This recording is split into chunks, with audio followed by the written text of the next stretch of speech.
Porque tus derechos son nuestra prioridad. Llega En Defensa de tus Derechos.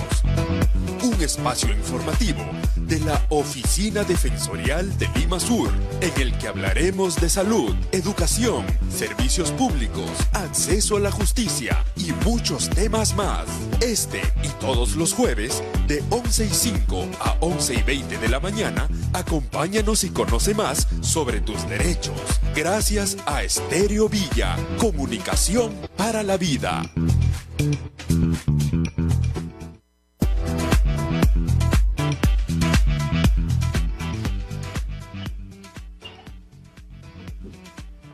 Muy buenos días, Pilar, Smith, muy buenos días a todas las personas que están escuchando a esta hora las ondas de Estéreo Villa. Y esta semana, particularmente el lunes 16, hemos recordado en el Perú el día que conmemora el Día de la Educación Inclusiva y el Día de las Personas con Discapacidad. Por otro lado, quería también compartir con los radioyentes que la Defensoría del Pueblo fue asignada como mecanismo independiente para promover, proteger y supervisar la aplicación de la Convención de los Derechos de las Personas con Discapacidad. Esta es una de las responsabilidades que tiene la Defensoría del Pueblo en el Perú, ¿no? Esto a partir del año 2012, mediante la Ley General de la Persona con Discapacidad, se designa a la Defensoría del Pueblo como mecanismo independiente, ¿no?, en el marco del Sistema Universal de Protección de los Derechos Humanos.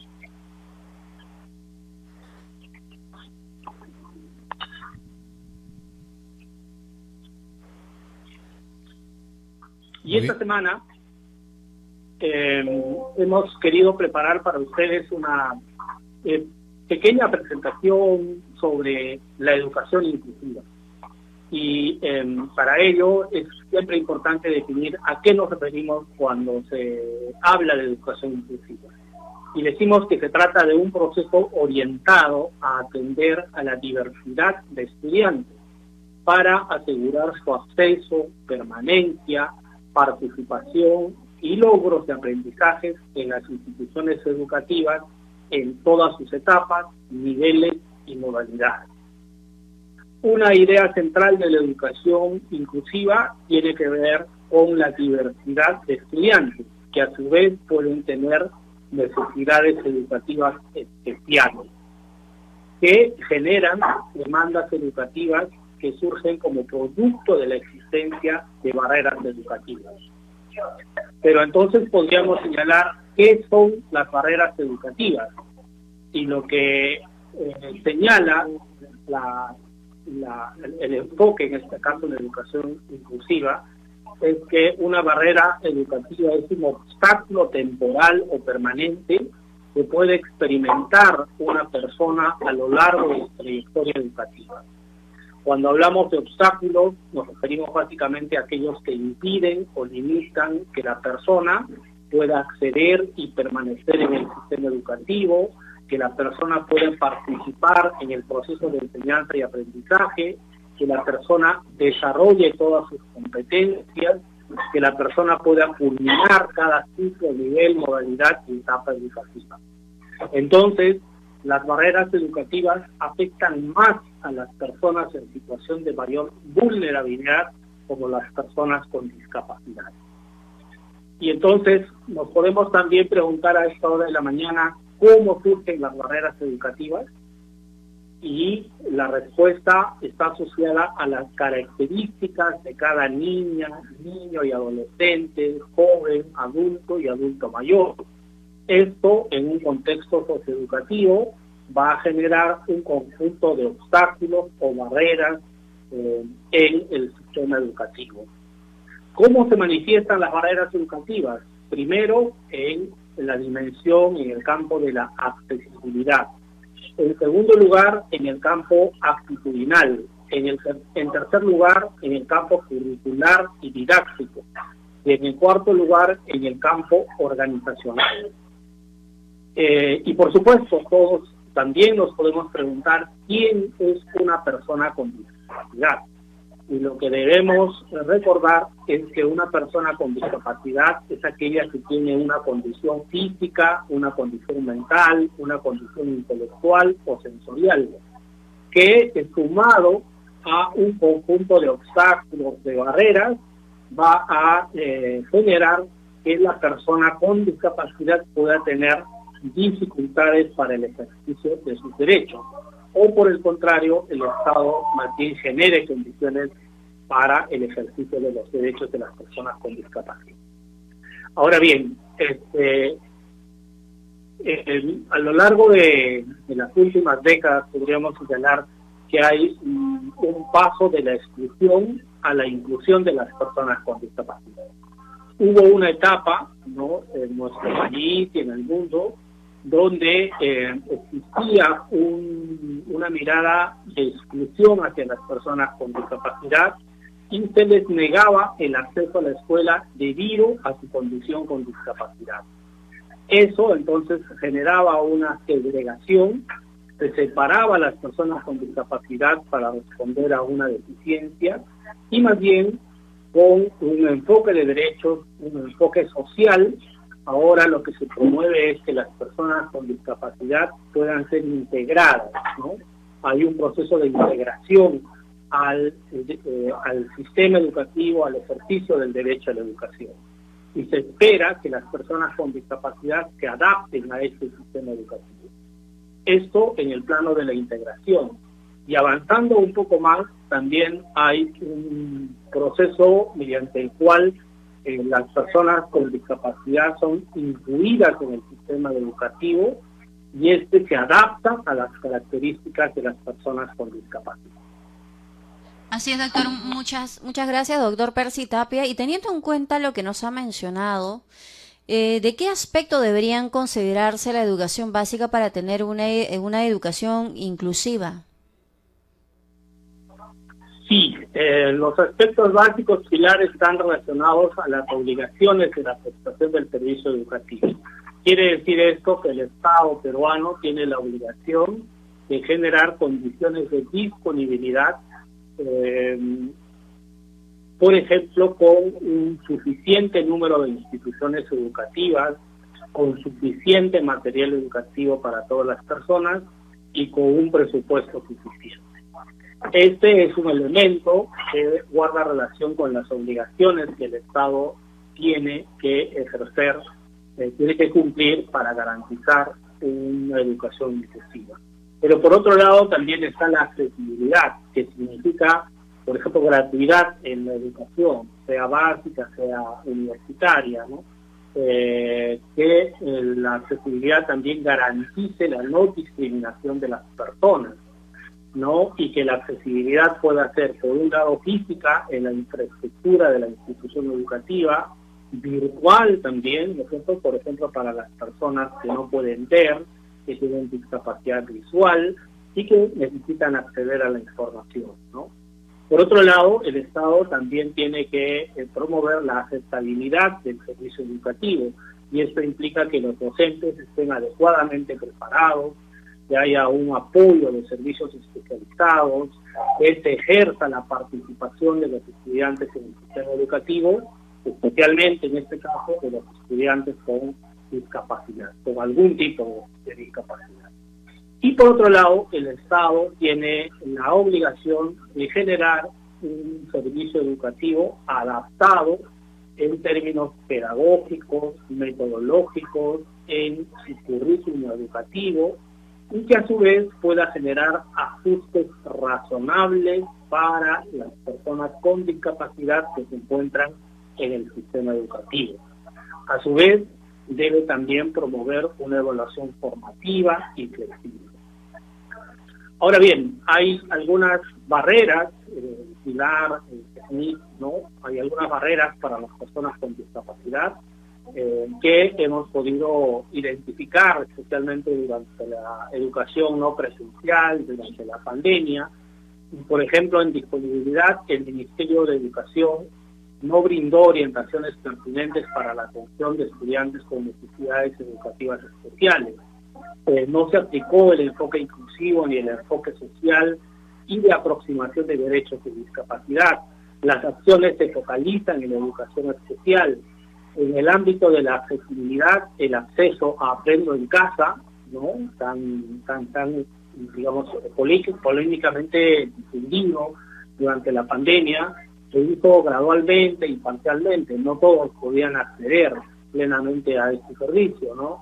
No toda la información y los recursos educativos de Aprendo en Casa son accesibles para todas las personas. Y también se apreció que existían estudiantes de zonas rurales que no acceden a la educación. Por otro lado, en la dimensión de la aceptabilidad, existe una falta de orientación pedagógica, una falta de preparación de docentes y una falta de este equipo especial que se llama SANE, destinado exclusivamente para atender las necesidades educativas de las personas con discapacidad. Y en el ámbito de la adaptabilidad, no se identifican las necesidades educativas especiales de los estudiantes, no se realizan adaptaciones curriculares y no se brindó una variedad de recursos educativos para estudiantes con necesidades educativas especiales.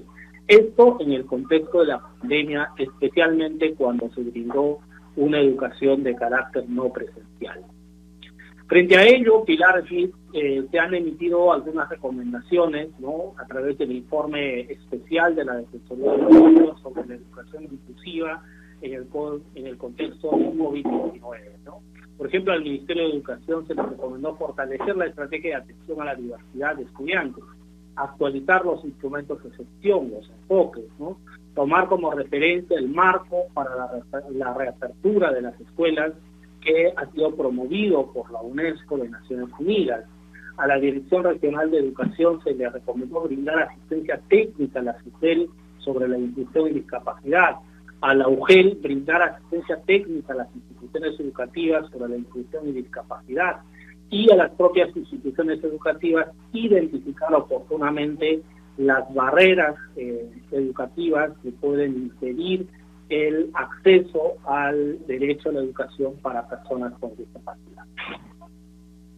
Así es, doctor. Y en la educación superior, como universidades o institutos técnicos, ¿qué se debe tener en cuenta para una educación inclusiva?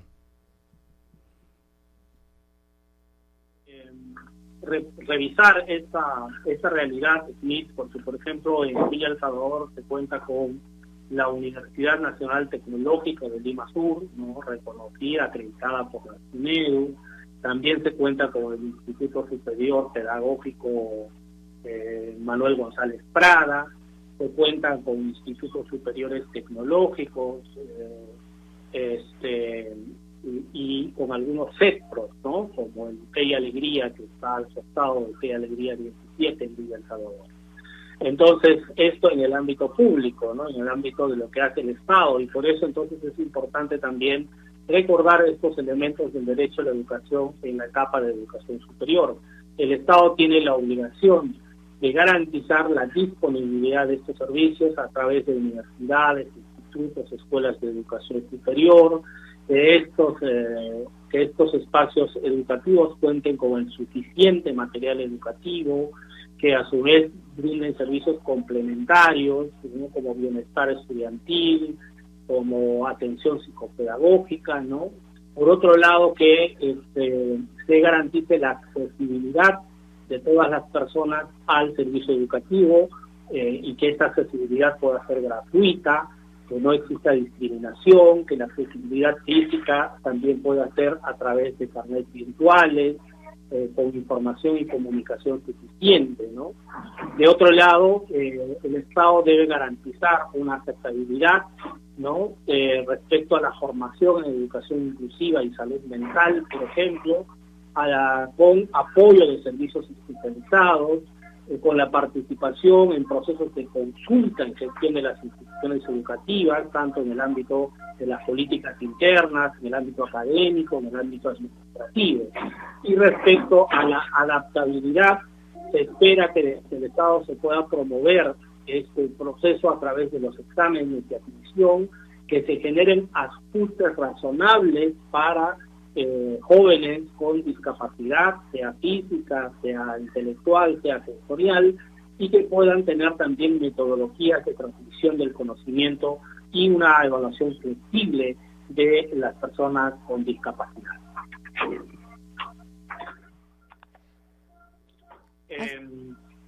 Hay también la necesidad de recordar los derechos de las personas con discapacidad en la educación superior, ¿no? Las instituciones educativas deben asegurar la accesibilidad y ajustes razonables, como lo hemos señalado, a favor de las personas con discapacidad, y las entidades administrativas comprometidas con la accesibilidad son, por un lado, el Consejo Nacional de Personas con Discapacidad, CONADI, la Superintendencia Nacional de Educación Superior, ¿no? Y también está INDECOPI para abordar los casos de instituciones educativas privadas especialmente, ¿no? Por otro lado, debemos recordar, Luis Pilar, y a las personas que nos están escuchando a esta hora de la mañana, que las instituciones educativas, sean universidades, institutos, escuelas de formación, deben reservar un 5% de vacantes ofrecidas en el proceso de admisión por especialidad profesional para personas con discapacidad, ¿no? Y las entidades administrativas comprometidas con el cumplimiento de esta disposición legal son, por un lado, el Consejo Nacional de Personas con Discapacidad y también la SUNEDI, ¿no? Por otro lado, las instituciones educativas deben mantener la matrícula vigente hasta por 5 años a personas con discapacidad sobrevenida luego de su ingreso, ¿no? Y ahí el rol supervisor es por parte de CONADI y permanentemente debería supervisar a las universidades y a los institutos para que esto se cumpla. Existen también obligaciones de las instituciones educativas para asegurar un servicio educativo inclusivo de calidad. Y esto implica asignaturas sobre accesibilidad y el principio del diseño universal en carreras sobre el diseño y construcción, sobre las edificaciones, sobre el transporte, sobre las telecomunicaciones. Asignaturas sobre discapacidad para formar profesionales de educación, derecho, medicina, psicología, administración, arquitectura, ingeniería, economía, contabilidad, trabajo social y ciencias sociales. Actualización del currículo educativo, universitario, del instituto, cada 3 años o cuando sea conveniente, según avances científicos y tecnológicos. Por ejemplo, avances a favor de las personas con discapacidad. Aquí también juega un rol supervisor, incluso sancionador, tanto el CONADI como la Superintendencia Nacional de la Educación Superior, SUNEDI. Hay obligaciones educativas para asegurar un servicio educativo inclusivo de calidad a través de programas de prevención en salud mental, que se pueda dar información sobre programas y servicios de salud mental, que se incorpore en currículo un componente de salud mental, que se incorpore en currículo o dar cursos generales de 3 grados sobre salud mental, desarrollo humano y ética, así como los derechos de las personas con discapacidad. Ahora, cuando una persona con discapacidad necesita presentar una queja porque se está vulnerando algún derecho de los estudiantes con discapacidad, cuando se trata de instituciones educativas de educación básica, pueden presentar su queja, su reclamo a la UGEL correspondiente, a la UGEL 01 en este caso, o a la Dirección Regional de Educación de Lima. Y si se trata de instituciones educativas, colegios privados, puede presentar su queja ante INDECOPI. Y en el caso de casos de violencia escolar a estudiantes con discapacidad, se han reportado más de 597 casos en la plataforma CICB del Ministerio de Educación, y todas las instituciones educativas y privadas deben cumplir los pasos de atención de casos de violencia escolar de acuerdo a los protocolos establecidos por el Ministerio de Educación. Esto implica entonces que deben tener una acción, una derivación, un seguimiento y un cierre del caso. Y la Defensoría del Pueblo puede permanentemente atender las consultas, las quejas y los petitorios de las madres y los padres de familia sobre la posible afectación de los derechos del estudiante con discapacidad. Esto en el ámbito de las instituciones educativas de educación básica, pero también en el ámbito de las instituciones educativas de educación superior, como universidades, como institutos. Y particularmente invitamos a los radioyentes a que se puedan poner en contacto con la Oficina Defensorial de Lima Sur, de la Defensoría del Pueblo, que tiene su sede en San Juan de Miraflores, en la calle Pablo Alas 462, zona A, San Juan de Miraflores. Pueden también comunicarse a través del WhatsApp 995-826219 de la página web, o también a través de la presentación de un formulario que lo encuentran fácilmente en la página web de la Defensoría del Pueblo. Eso sería todo por hoy, Pilar Smith, y agradecemos profundamente a las personas que nos han escuchado, más aún sabiendo que de los 33 millones de peruanos y peruanas, aproximadamente un 10% tiene algún tipo de discapacidad. Estamos hablando de más o menos 3.600.000 personas que tienen algún tipo de discapacidad, y estas personas tienen derechos, entre ellos a una educación inclusiva. Muchas gracias. Muchas gracias, doctor Percy Tapia, por acompañarnos el día de hoy en Defensa de tus Derechos. Estaremos reencontrándonos el próximo jueves aquí en Defensa de tus Derechos. Muchas gracias. Muchas gracias, muy buenos días. Muchas gracias. Bueno, de esta manera despedimos el bloque en Defensa de tus Derechos. Recuerda, si tienes alguna consulta o queja por algún derecho vulnerado, puedes acudir a nuestra oficina defensorial de Lima Sur, ubicada en calle Pablo Alas, número 462, zona A, San Juan de Miraflores, o nos puedes llamar a los números 311-0313 o 945-084479.